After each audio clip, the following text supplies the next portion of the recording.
Hello, my festive angels.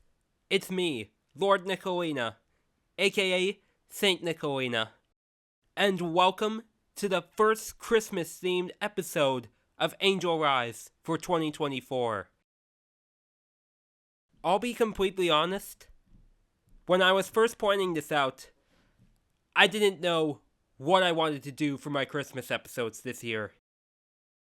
Much like with my Halloween ones, I was seriously stuck on what I should do.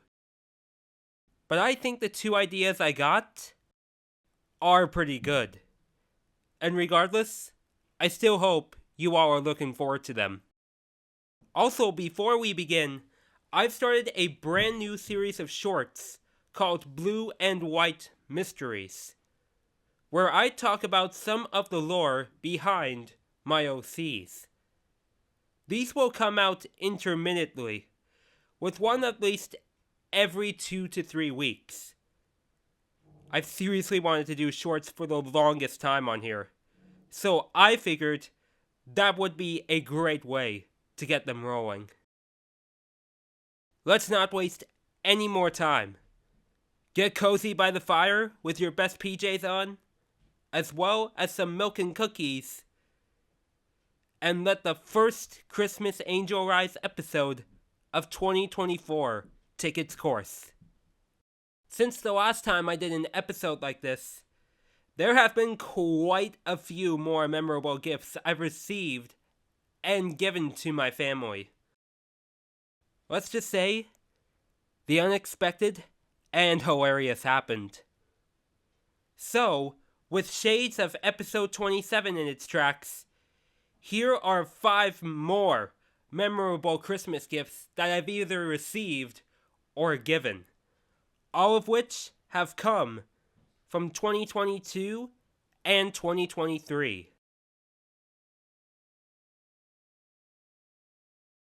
The cat mug. Kicking things off, we have a mug that I feel can describe how cat-oriented my family has become. More specifically, my father. I got him a mug for Christmas last year, and I was thinking, since it was 5 years up to that point, since he got his first cat in his new place, I thought it would be very appropriate to recognize him as an official cat dad. The mug in question has a picture of a cartoon cat on it, showing its rear end, with the text on it being, "I love you a whole lot." Not whole as in, you make me whole. It was referring to the cat's butt. My god.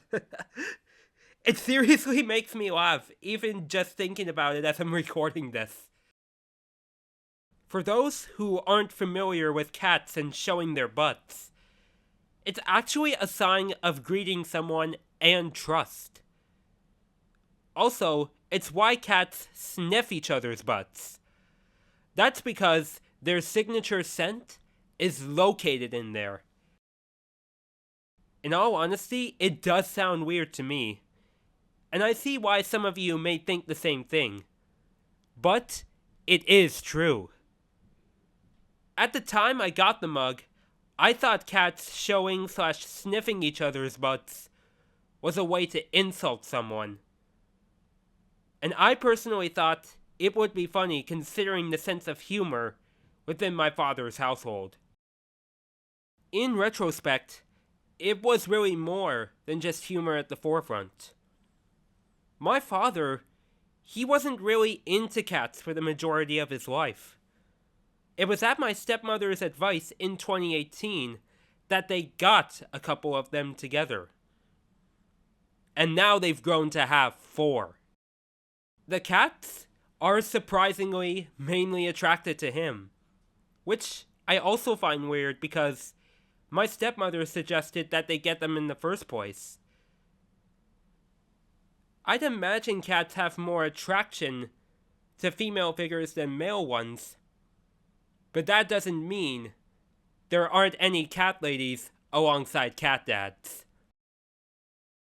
Overall though, whether it was the humor or the genuine attraction my father's cats have to him, the I love you a whole lot mug is definitely up there among my favorite gifts I've given for Christmas. Princess Peach Blanket. This is one of the more unexpected gifts I've received, and the fact I got it just 2 days after the release of the original Presents of Memories episode, it really does feel like this sequel was bound to happen. Anyways, this is a gift I got from one of my aunts in 2022. And while not officially licensed by Nintendo, its design honestly made it look like it was from them. It was simply a 2D render of Peach on a pink background. But I didn't mind that at all. I'm not lying to you all when I say my jaw was hitting the floor, 'cause it literally was when I opened it up. I feel not even words can describe it enough, to be completely honest. It's now the third special blanket that I use on my bed, after my original childhood blanket, and the patterned blanket I got for Christmas 4 years prior to that. As it turns out, by the way, I wasn't the only one who got a peach blanket for Christmas in 2022. Kestrel ended up getting one too. The same one, no less. That made my jaw hit the floor even more. In other terms, we were twinning. Nickel Peach was not enough. Kestra Peach had to be part of the picture as well. While Peach as a whole may be my second favorite Mario character, she's admittedly grown on me quite a bit as of late. Almost on par with Rosalina. The way she has grown over the last couple years, especially with the release of the Mario movie and Princess Peach Showtime, has really gotten me into her more. Plus, with a little more influence from Nickel Peach. And if that blanket was meant to be part of that ever-growing love, it did without a single doubt. While I don't use it as often as my childhood blanket, the fact I even have it shows that even the Princess of the Mushroom Kingdom can bring big surprises. So to my aunt, I thank you so much once again for this wonderful blanket. Truly one of the best gifts I've ever received. Best Mom Ever t-shirt and sweater. I think the term speaks for itself here, but knowing me, I gotta make it worth it. These are 2 gifts I got from my mother last year for Christmas, and they of course were bought in appreciation of her. Even before I got them, I have taken these into consideration for her.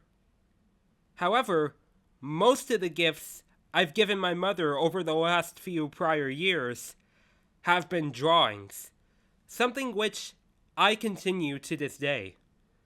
Though lately, I have been getting better at getting gifts she either needs or wants.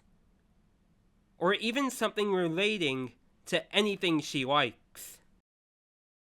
Often for Christmas and her birthday, I get her things that are either related to Stitch, a character from the Disney movie franchise Lilo and Stitch, coffee, more specifically from the Canadian restaurant chain Tim Hortons, or a bunch of chocolates, more specifically Lindt Lindor chocolates or turtles.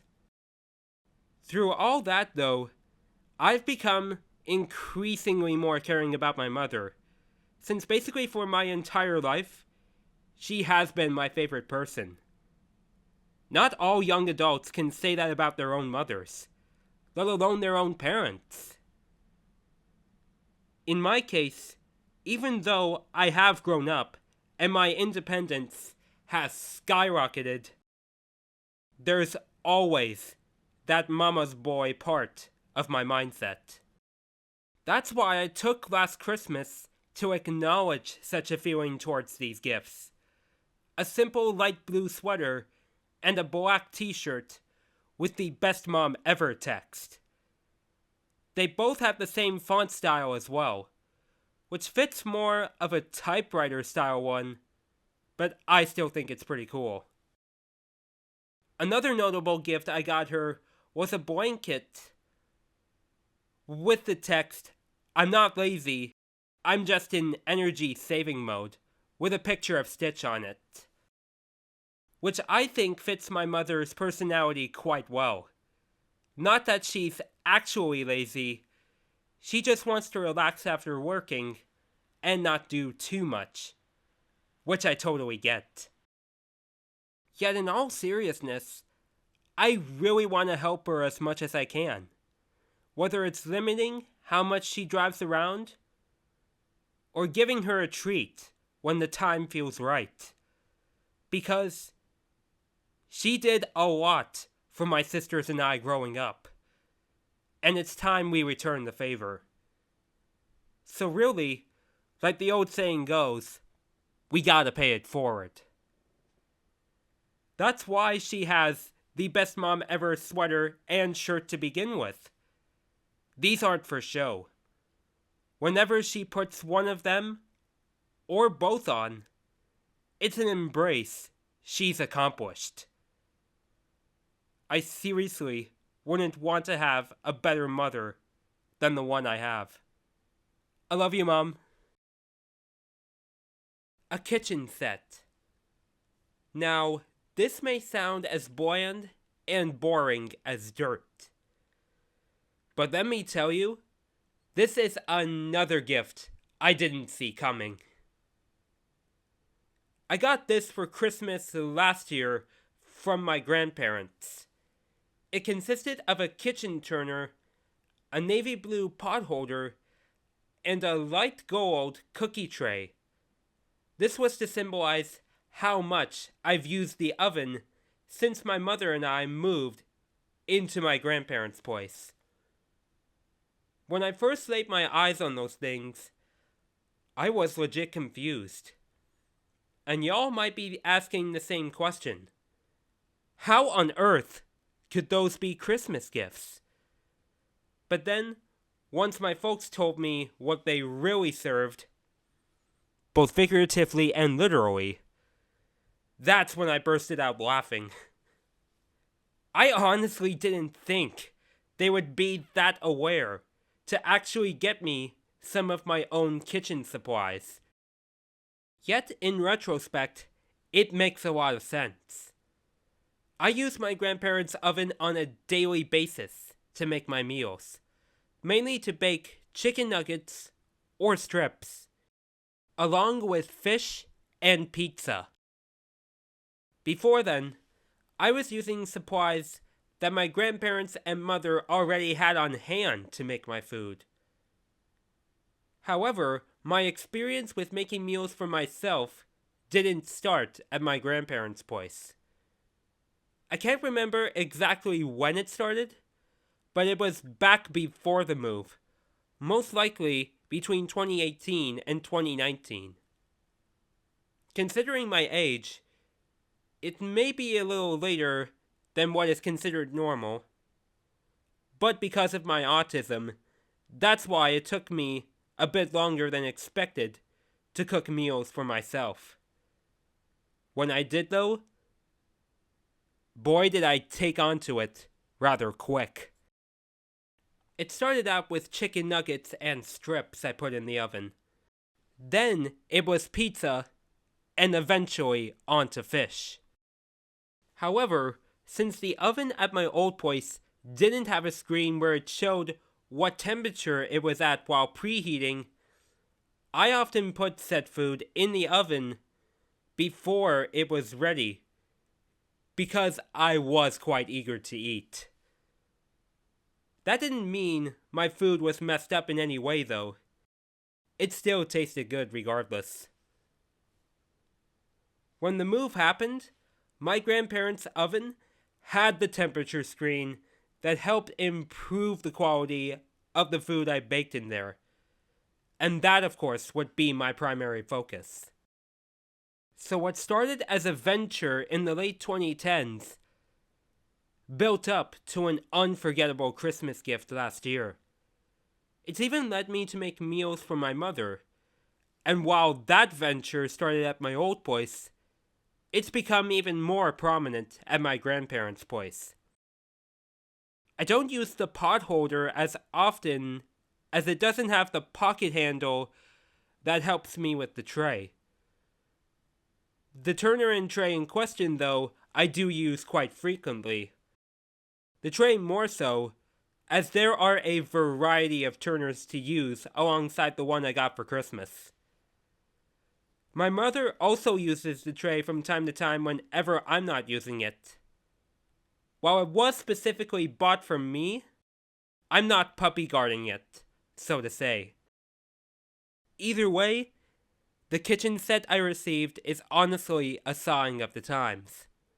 A sign that eventually I could cook something even bigger. But for right now, it's just the chicken nuggets, strips, fish, and pizza that I put in the oven on my brand new tray. To wrap this episode up, if you know what I mean, I have another gift I received that widened my eyes, and another one that was inspired by my family's observations. Of course, I am talking about makeup brushes. The brushes in question I got were from the popular makeup brand Sephora and were gifted to me by my older sister and her husband for Christmas in 2022. Now originally, I had to use makeup sponges and my own hands to put on any makeup or face paint I wore, even for spirit days in high school, well before I started cosplaying. I will be honest, it was a bit of a pain doing so looking back on it. While not in a physical sense, it was just inconvenient. In May 2021, however, just before my first Princess Peach cosplay, that's when I got my first set of brushes. They were made by the lesser-known brand Beaky, which specializes in high-quality makeup products only at a cheaper price. Since I got them, I have been using them alongside the Sephora ones, though the latter of which are the ones I use more often nowadays for cosplays that involve makeup or face paint. The purpose of the Sephora brushes was no different, but the whole key here was my older sister who got them from me. Like I've mentioned in quite a few of my previous videos, she and my younger sister were the reason I got into face paint and cosplaying. So to have her get those brushes for me, it no doubt must have been from the cosplays I've done for the 2 years leading up to that. Must have been from my mother either telling her or her seeing photos of them for herself on my social media. Whatever the case though, if it wasn't more fitting to get those makeup brushes from her, then I'm not sure who could have gotten me any better brushes, even if they were for Christmas.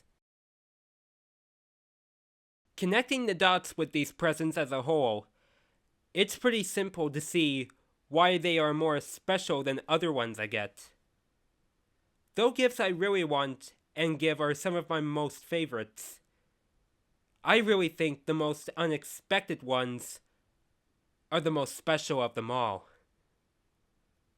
So no matter what gifts y'all receive for Christmas this year, be it one you asked for or didn't ask for, just remember to be thankful. They could remind you of a part of yourself you may not understand, or even memories you may not discuss often. That's why some presents can be filled to the brim with memories. And that officially concludes episode 46 of Angel Rise. I'll be honest, I didn't imagine making another episode relating to Christmas presents I've either given or received. But over the last couple years, I figured deep down that there had to be a sequel to the first presents episode, considering the significance of these ones. Speaking of which, what have been your favorite Christmas gifts you have received or given between 2022 and 2023? As always, feel free to let me know in the comments down below. If you enjoyed this episode, please feel free to leave a like and share this with your loved ones. Spread the word about Angel Rise and the Lord Nicolina YouTube channel. For those who are new here and would like to join this journey of mine, then please feel free to subscribe to join the Blue and White Angel Brethren today. Click the notification bell as well when you subscribe so that you are notified whenever I release new content. And be sure to check out my other videos as well. Thank you all so much for watching the first Christmas-themed episode of Angel Rise for 2024. I hope you all have a great day or night whenever you are watching this. And until we meet again, my name is Lord Nicolina, aka Saint Nicolina. Be strong, stay positive, and God bless. Let your inner angel rise.